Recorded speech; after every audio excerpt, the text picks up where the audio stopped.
Queria perguntar para o Tarcísio. Tarcísio, minha pergunta é sobre saúde. Vacina, ela não é obrigatória por lei, nunca foi.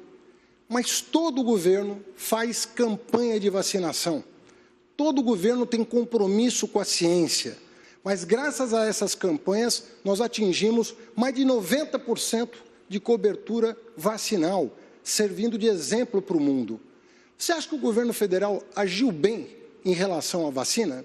Haddad, o governo federal assinou o primeiro contrato para a compra das vacinas para o Covid em agosto de 2020, quando a vacina ainda não era uma realidade.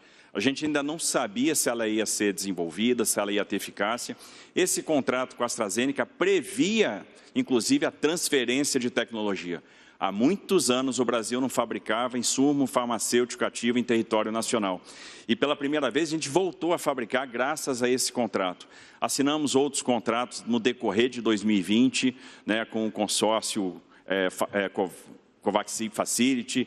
Nós conseguimos aplicar a primeira vacina um mês depois do primeiro vacinado no mundo. O primeiro vacinado no mundo foi vacinado em dezembro, o primeiro vacinado no Brasil foi vacinado em janeiro.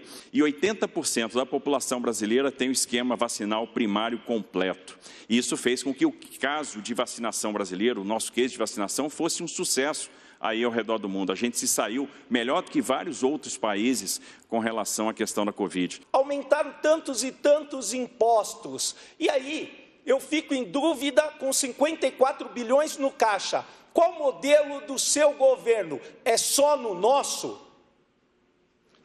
Candidato Rodrigo. Bom, Elvis, você acompanhou o início do governo, acompanhou o esforço que foi feito para a gente botar o Estado em ordem lá em 2019, afinal de contas eram quase 10 bilhões de rombos no orçamento do Estado. Depois veio a pandemia que ninguém estava esperando e o governo teve que tomar atitudes difíceis. E eu assumi o governo de São Paulo há 5 meses atrás e fui o primeiro governador do Brasil a reduzir o imposto e o ICMS da gasolina. Fui também, no mês de abril, quando mandei para a Assembleia Legislativa um projeto de lei sobre as diretrizes orçamentárias, reduzindo todos os impostos e voltando os benefícios fiscais a partir de 2023. E agora, como governador há 5 meses, já reduzi o ICMS da gasolina, já retornei os benefícios fiscais que foram retirados. E o que o Brasil viveu, infelizmente, nesse último período, é o pior imposto que a gente pode pagar, que é a inflação. A desorganização de contas públicas, a Covid, que interrompeu as cadeias produtivas no mundo, acabou desorganizando muito e a inflação voltou e a população hoje sente a inflação no bolso, que é o pior imposto que a gente pode pagar. PT defende bandido, seja bandido político, seja ladrão de celular. Número 2, o PT está cheio de corrupto e ex-presidiário. Tome como exemplo o ex-presidiário Lula. O PT engana e mente para a população. São Paulo quer paz para trabalhar e para viver. Você vai encarar essa realidade ou continuar no mundo de faz de conta do PT? Na verdade, ninguém fortaleceu mais os órgãos de combate à corrupção e ao crime organizado do que o PT. Acho que você não tem conhecimento suficiente para falar desse assunto. Vou dar um exemplo para você. Todos os presídios federais começaram a ser feitos pelo PT. A máfia do ISS, a Controlar, a máfia do túnel Roberto Marinho, a máfia do serviço funerário, a máfia da Feira da Madrugada. Tudo isso foi desbaratado no meu governo em apenas 18 meses. As máfias de São Paulo sumiram. Mais de 30 pessoas foram presas depois da criação da Controladoria Geral do município. Então, eu penso que você tenta cultivar um tipo de postura que não contribui para a boa política no nosso país. Hoje, no entanto, o senhor se distancia tanto de Bolsonaro quanto de Dória, mas o eleitor não esqueceu dessa dobradinha. O senhor tem receios que isso possa prejudicar a sua campanha? Eu não falo de Bolsonaro, não falo de João Dória, não falo de candidatos, porque eu não tenho padrinho político. Eu estou há 27 anos trabalhando por São Paulo.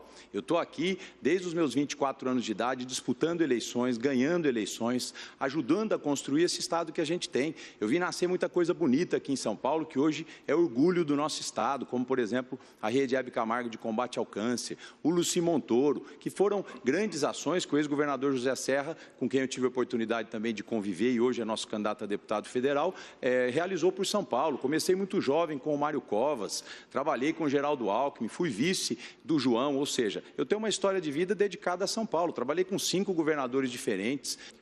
Todo mundo tem padrinho, não é bem assim. O Rodrigo se esquece de que o Kassab foi padrinho dele, fez dobrada com ele. E ele serviu ao governo Kassab aqui na prefeitura. Foi também do governo Pita, foi secretário do Pita. Rompeu com o Covas, brigou com o Covas, foi demitido, fez campanha para o Pita e foi secretário do Pita. E foi secretário do Dória. Não é justo ele falar, sou vice, assumi há 5 meses. Ele foi secretário do Dória. Quando você se aproximou mais agora, mais pertinho do Alckmin, o que você aprendeu sobre ele que você não sabia antes? Na verdade, eu quero saber que qualidades você vê agora num adversário que vocês criticavam com tanta ênfase, que você não enxergava no picolé de chuchu. Eu não preciso provar amizade com o Geraldo Alckmin, de quem eu sou amigo há quase 10 anos. Do secretário de Educação, o Gabriel Chalita, eu sou amigo há quase 20 anos.